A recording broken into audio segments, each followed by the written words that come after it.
آصاف اور نائلہ یہ دو بت تھے. ان کی ہسٹری بڑی عجیب و غریب ہے.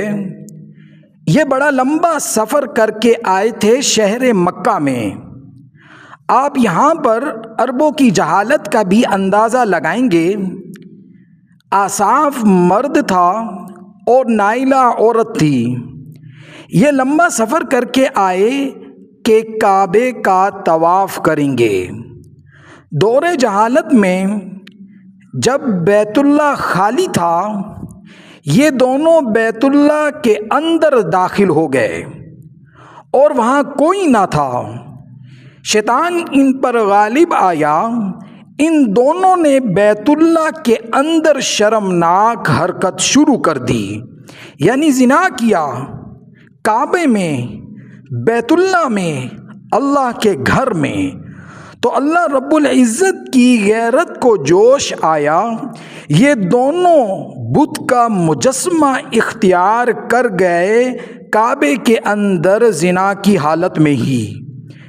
جب عربوں کو معلوم ہوا تو انہوں نے اسی کیفیت میں ان دونوں کو باہر نکال کر رکھ دیا تاکہ لوگ عبرت حاصل کریں. یہ اللہ کا گھر تھا جہاں انہوں نے یہ کام کیا.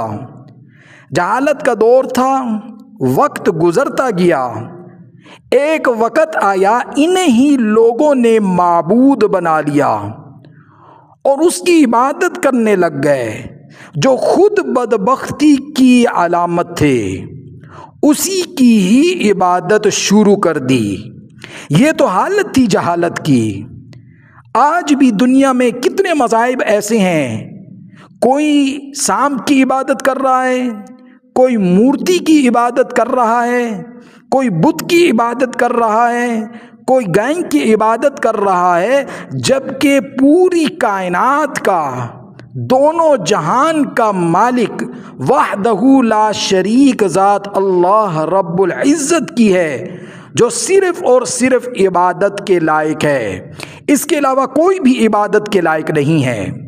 یہ تھا اسراف اور نائلہ، آصاف اور نائلہ کا واقعہ جو بڑا مشہور واقعہ ہے. یہ در حقیقت اصل میں آصاف مرد تھا اور نائلہ عورت تھی. یہ بیت اللہ طواف کرنے کے لیے آئے تھے. جب انہوں نے بیت اللہ کو خالی پایا تو اندر گئے تو ان پر شیطان کا غلبہ ہوا تو انہوں نے بیت اللہ کے اندر ہی شرمناک حرکت شروع کی تو اللہ کا ان پر یہ عذاب نازل ہوا کہ یہ دونوں اسی حالت میں، شرمناک حرکت کی حالت میں، زنا کی حالت کے اندر کعبۃ اللہ کے اندر ہی بت بن گئے، مجسمے کی صورت اختیار کر گئے. تو یہ آصاف اور نائلہ کا واقعہ تھا جو ہم نے آپ کے سامنے پیش کیا. اللہ رب العزت ہم سب کو دین کی صحیح سمجھ عطا فرمائے اور رب ذوالجلال کو کائنات کا رب، مالک، اپنا رب اور مالک ماننے کی اور دل اور دماغ میں اس کو اتارنے کی توفیق عطا فرمائے. وآخر الدعوانا ان الحمد للہ رب العالمین.